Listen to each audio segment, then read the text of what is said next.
Esperanza Radio.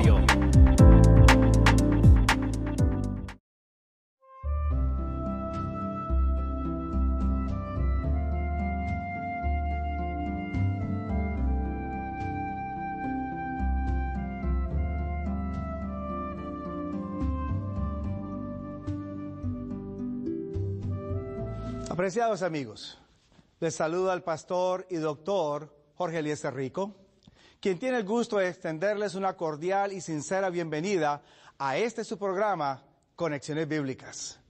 Estaremos analizando tópicos bíblicos de interés, utilizando la Santa Biblia como nuestro principal libro de texto. Viajaremos por las Escrituras haciendo conexiones importantes que podrán ayudarnos a comprender más ampliamente el mensaje de salvación, o como el apóstol Juan lo llamara, el Evangelio eterno. En esta ocasión vamos a continuar nuestro análisis de la relación entre el sábado con la ley y la gracia divina, y lo haremos abordando otro tópico importante, como lo es Pablo, el apóstol y el sábado. Cuando leemos la Escritura, mi querido amigo, vamos a encontrar que Pablo, el apóstol de la gracia, el apóstol del amor, fue un carácter significativo dentro de la historia de la iglesia cristiana en aquel primer siglo. Sí, apreciado amigo, Pablo fue uno de los apóstoles y autor bíblico también que más énfasis hizo en la resurrección de Cristo Jesús.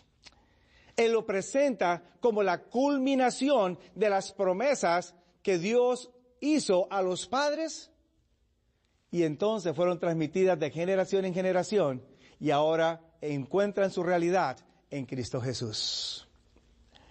Cuando vamos al Nuevo Testamento, vamos a encontrar que la conversión de Pablo no es algo casual, no es un evento fortuito dentro de la gran historia de la salvación.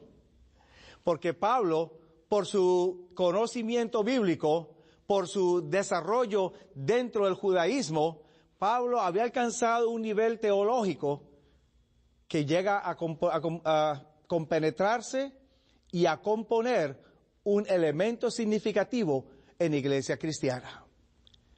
Efectivamente, el Señor utiliza a Pablo para que ahora no solamente él escriba, es responsable por una tercera parte del contenido del Nuevo Testamento o de los escritos del Nuevo Testamento, sino que también sus escritos le proveen a la iglesia el fundamento o la base teológica para que ésta ahora no solamente se cimente en Cristo Jesús, sino que pueda tomar ese mensaje y lo pueda proclamar al mundo entero.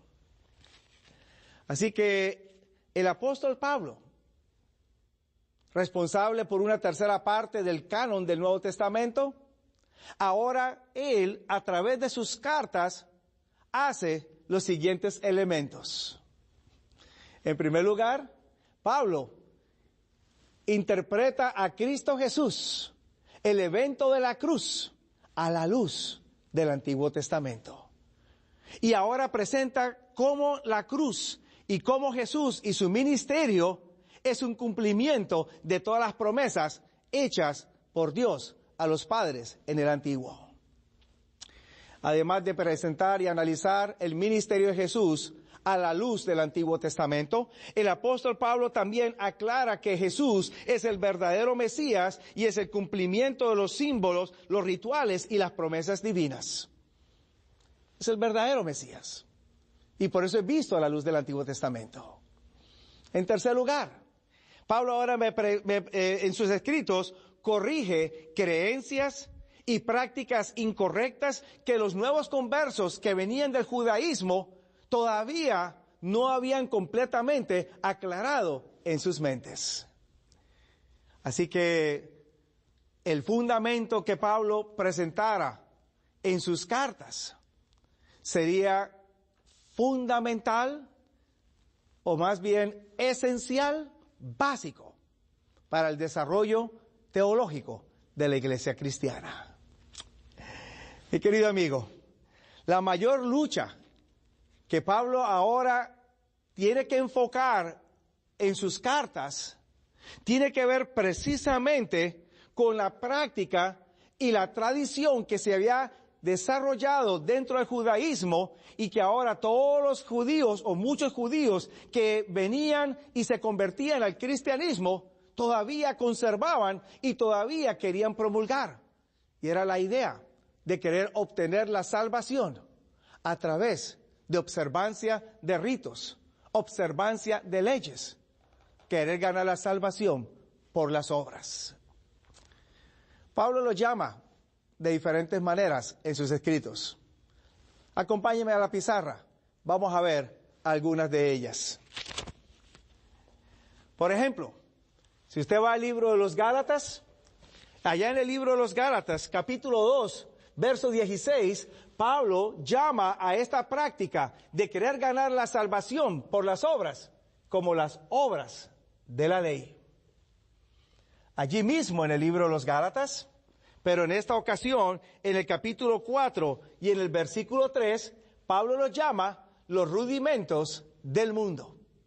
Se refiere a la misma práctica, no obstante, los llama de diferente manera. Hay una tercera forma que Pablo utiliza para referirse a esta práctica de querer ganar la salvación a través de la observancia de ritos y otros reglamentos. Él lo llama el otro evangelio. Aparece registrado en Gálatas el capítulo 1, versículos 6 y 7. Hay una cuarta forma que Pablo utiliza. Y esta cuarta forma Pablo la llama ayo. Si usted va a Gálatas, el capítulo 3 y el versículo 24, Pablo dice que la ley fue nuestro ayo para llevarnos a Cristo.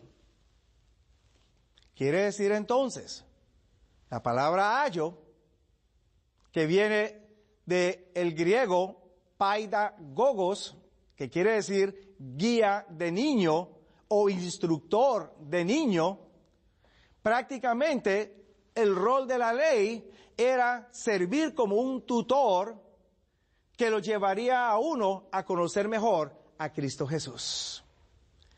4 formas diferentes. Y si usted lee los escritos de Pablo, posiblemente encontrará otras formas de llamarlo. Pero esta práctica de querer observar, o más bien obtener la salvación por las obras, tenía a Pablo un tanto preocupado. Ahora, ¿cómo se desarrolla eso dentro de la iglesia cristiana? Acompáñeme. En el libro de los Hechos de los Apóstoles, capítulo 15, versículo 1 y versículo 5, se nos presenta la práctica y cómo ésta se introduce dentro de la iglesia cristiana. Leamos. Hechos 15, versículo 1. Entonces algunos que venían de Judea enseñaban a los hermanos que si no os circuncidáis conforme al rito de Moisés, no podéis ser salvos.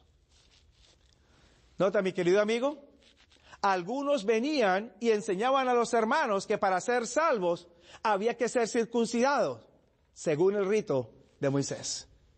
En otras palabras, ellos no rechazaban a Jesús, pero lo que sí decían era que además de Jesús y además de la cruz de Jesús, todavía había que ser circuncidado para poder garantizar la salvación. Nota el siguiente pasaje. Hechos 15, versículo 5. Mas algunos de la secta de los fariseos que había creído se levantaron diciendo que es menester circuncidarlos y mandarles que guarden la ley de Moisés. Nota ese grupo, ascendencia farisea, pero nos aclara Lucas, el autor de Hechos, que estos habían creído. En otras palabras, eran fariseos convertidos al cristianismo, pero que todavía tenían muy arraigadas en su mente la tradición, la idea que para poder obtener la salvación había que hacer ciertas labores. Así que la circuncisión y los ritos eran elementos esenciales para alcanzar la salvación. No rechazaban a Jesús, pero Jesús no era suficiente sin la circuncisión y estos otros ritos. Ahora, esta práctica de querer ganar la salvación a través de la observancia de ritos y de otras normas habían llevado a Pablo a escribir en sus cartas correcciones, explicando más ampliamente por qué era importante no seguir observando esos ritos, que ahora el centro era Cristo, este crucificado, este muerto y este resucitado. Tristemente, dentro de sus escritos hay ciertas declaraciones que Pablo hace que a través de la historia de la iglesia cristiana, aún desde los primeros siglos hasta el tiempo presente, han sido mal entendidos, han sido mal interpretados y como tal entonces han sido enseñados que ya no hay que guardar la ley o que la ley fue clavada en la cruz del Calvario. Estas frases de pronto han generado dudas en las mentes de algunos y los han llevado entonces a pensar que hoy por hoy lo único que sirve o lo único que vale es el amor del Señor y la gracia divina y no hay que hacer nada más. Después de todo, la ley fue clavada en la cruz, aseveran algunos. Vayamos a la Escritura una vez más y veamos si es cierto que esas frases que Pablo menciona en sus escritos, de pronto le comparto dos. Una, no somos salvos por las obras de la ley. Aparece allí en Gálatas capítulo 2. Otra dentro del mismo libro, Gálatas capítulo 3. Malditos sois los que os queréis justificar bajo la ley. Frases que nuevamente reitero han sido mal entendidas, pero que ahora vamos a mirar cómo el apóstol Pablo todavía piensa muy en alto y tiene en alta consideración la santa ley de Dios. Mi querido amigo, dejemos que Pablo mismo sea el que nos lo diga. Acompáñeme a la pizarra. Tengo algunos pasajes que quiero compartir con usted y que espero y ojalá usted los pueda anotar y los pueda llevar consigo para que vea cuál era la postura real de Pablo hacia la ley. Acompáñeme. He escrito 4 pasajes en la pizarra. El primer pasaje, Romanos capítulo 3, versículo 31. En Romanos 3, verso 31, Pablo está escribiendo, luego pues, ¿anulamos la ley por la fe? Él mismo se contesta, y él dice, jamás, antes establecemos la ley. Claramente, Pablo está mencionando allí, la fe no anula la ley, la fe establece la ley. Ahora, hay una palabrita que me gustaría que usted conociera de manera particular, porque allí en Romanos, el capítulo 3 y el versículo 31, Pablo dice lo siguiente, ¿deshacemos la ley por la fe? Y él se contesta, en ninguna manera. Esta respuesta, en ninguna manera, de pronto no ofrece el total del significado que Pablo quiere dar a entender en el uso de la frase dentro del idioma original del griego. La voy a escribir en la pizarra para que usted pueda conocerla.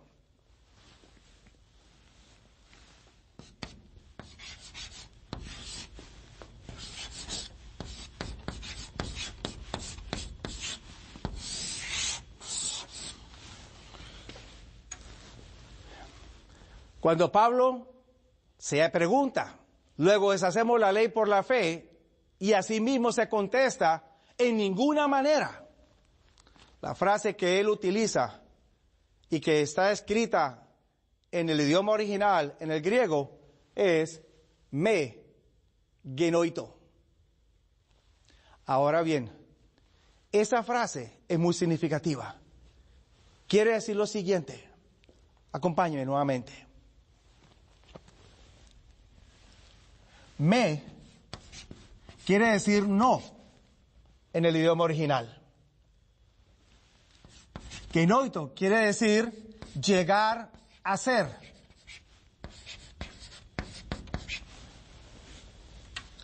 Pero lo significativo de esto es lo siguiente. En el idioma griego hay dos formas de decir no. Al igual que en el hebreo, también en el griego. En español solamente tenemos una. No. Es lo único que sabemos. Pero en griego hay dos formas de decir no. Una es la que acabo de escribir en la pizarra, me. Y la otra es u. Se escribe o-u. Ahora, ¿cuál es la distinción entre la una y la otra? ¿Y por qué Pablo utiliza me en lugar de la otra? Se lo explico. Mientras que u es la negativa que indica no haga una acción, es una directiva, no juegue, no pelee, no golpee. Me, la otra forma de decir no o de negar algo, implica la intención, implica el pensamiento. En otras palabras, Pablo está tratando de decir, ni siquiera le llegue eso a la mente, ni siquiera lo considere, ni siquiera le pase a usted por la mente. Así que cuando él está preguntándose en Romanos 3:31, luego deshacemos la ley por la fe, y se contesta a sí mismo, me genoito, en ninguna manera, Pablo está diciendo, ni siquiera considere tal cosa, ni siquiera lo llegue a pensar. Qué interesante. Para Pablo la ley es tan importante que ni siquiera la fe la puede anular, antes por el contrario, la fe la establece. Note el siguiente pasaje. Aparece allí mismo en el libro de los Romanos.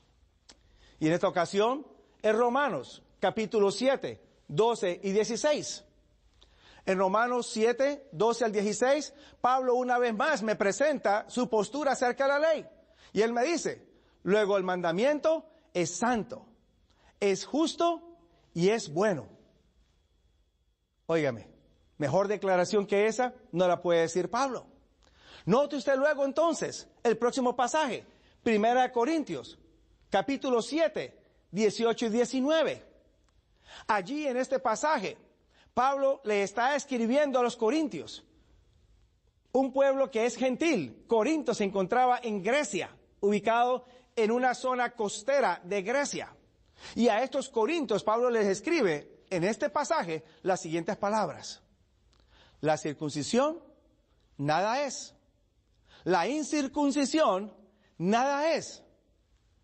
Lo único que vale es la observancia de los mandamientos de Dios.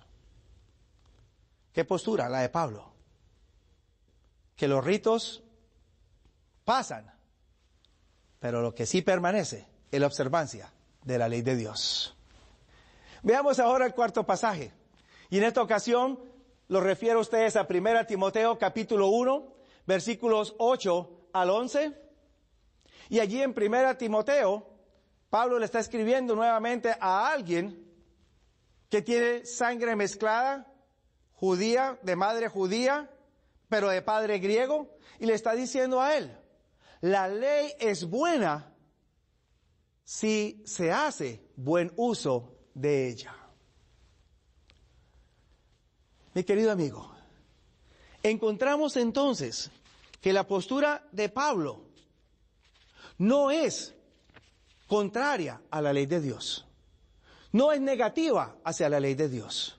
Antes, por el contrario, la postura paulina es de acentuar, solidificar y validar la observancia de los mandamientos de Dios. Y no se olvide que el sábado forma parte de los 10 mandamientos. Es el 4º mandamiento de la ley de Dios. De pronto, usted estará preocupado por algunos pasajes que posiblemente pudieran sonar un tanto difíciles o quizás contradictorios acerca de Pablo y el sábado. Uno de ellos aparece en 1 Corintios capítulo 16, versículos 1 y 2. Y quisiera leerlo a continuación. 1 Corintios capítulo 16, 1 y 2. Cuanto a la colecta para los santos, haced vosotros también de la manera que ordené en las iglesias de Galacia. Cada primer día de la semana, cada uno de vosotros aparte en su casa, guardando lo que por la bondad de Dios pudiere, para que cuando yo llegare, no se hagan colectas. Este pasaje, aunque pareciera enseñar que hay un servicio religioso y que la iglesia se está reuniendo en el primer día de la semana y que inclusive se está recogiendo ofrendas en este primer día de la semana, en realidad no es eso lo que está diciendo. Un lector casual posiblemente lo vería de esa manera, pero un lector como usted, que quiere ser asiduo y quiere ser cuidadoso en la lectura de la palabra del Señor, encontrará algunos detalles que automáticamente le dirán a usted: la iglesia no está realizando ningún servicio religioso en el primer día de la semana, ni tampoco está recogiendo una ofrenda en el primer día de la semana. Por ejemplo, Pablo está dando instrucción de hacer una colecta para los santos. O sea que esto es una recolección especial y no tiene nada que ver con las ofrendas que regularmente se recogen en el templo. Había hambre en la tierra de Judea o en la tierra de Judá. Lo puede leer allá en el libro de Romanos 15:26. Y entonces, y en Hechos capítulo 11 también lo puede leer, Hechos 11:28 hasta el 30. Había venido hambre. Había necesidades dentro de la iglesia. Era una colecta especial y ahora Pablo lo que está enseñando es que esta colecta no quiere que se haga dentro de la iglesia. Él quiere que cada uno aparte en su casa. Note usted, no es dentro del templo. Cada uno aparte en su casa lo que por bondad pudiese, para que cuando él regresara o él viniera a recoger la colecta. Y normalmente, ¿qué día es que él viene y se reúne con los hermanos? Usted lo tiene correcto. Es el día sábado. Exactamente. Los hermanos trajeran esa colecta especial para enviársela a aquellos que estaban padeciendo por hambre en aquella época. Otro pasaje que posiblemente pudiera brindar un poco de más dificultad es aquel que aparece escrito allá en el libro de los Colosenses, carta del apóstol San Pablo a los Colosenses, capítulo 2, versículo 16. Dice el apóstol Pablo lo siguiente: por tanto, nadie os juzgue en comida o en bebida o en parte de día de fiesta o de nueva luna o de sábados. Hay quien dice entonces, si no, nadie nos debe juzgar en sábado, no hay que guardar más el sábado. ¿Será eso exactamente lo que está diciendo el apóstol San Pablo? Veamos. Para entender Colosenses, usted necesita tener en cuenta dos asuntos. En primer lugar, la carta que Pablo escribe a los Colosenses está abordando dos problemáticas que estaba enfrentando la iglesia cristiana en aquella época. Número uno, la iglesia cristiana, según el capítulo 2 y el versículo 8, había permitido que cierta filosofía griega hubiera entrado dentro de ella, que estaba afectando los fundamentos de los hitos, las creencias de la iglesia, y estaba distorsionando la fe de los colosenses.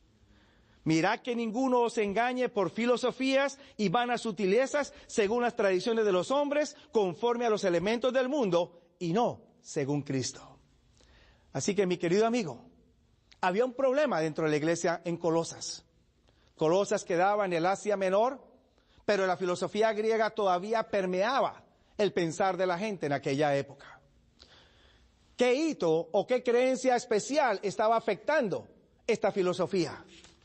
En el capítulo 1, versículos 15 hasta el 18, Pablo me está presentando a mí acerca de la grandeza de Jesús como el creador y la cabeza de la iglesia.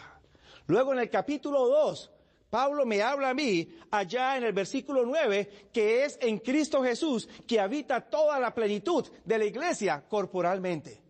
Por lo tanto, el problema que enfrentaban los colosenses era esta filosofía que estaba minando la divinidad de Cristo Jesús.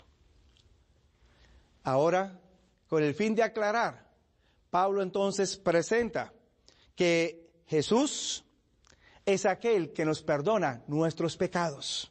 Y por eso en el versículo 12 me dice, sepultados juntamente con él en el bautismo, en el cual sois resucitados con él por la fe, por la operación con que Dios también os levantó de los muertos.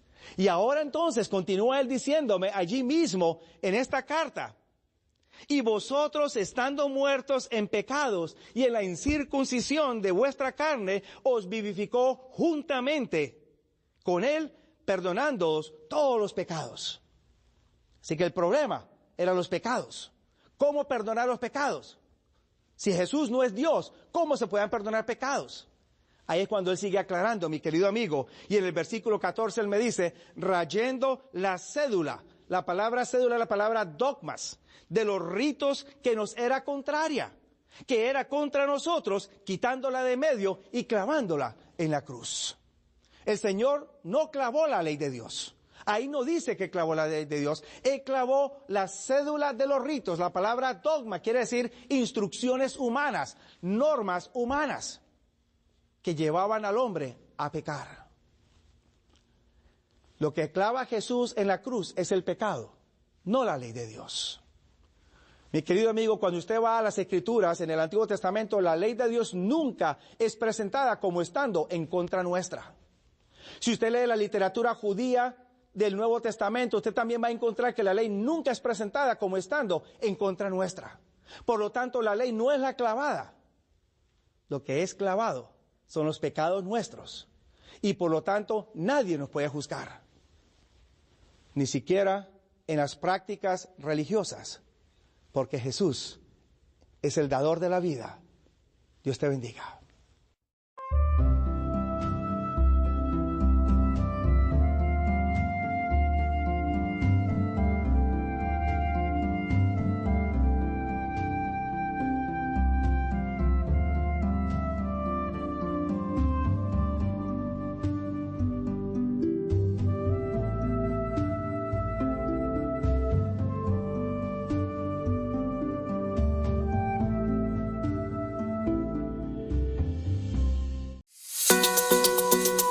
Esperanza Radio. www.esperanzaradiolv.com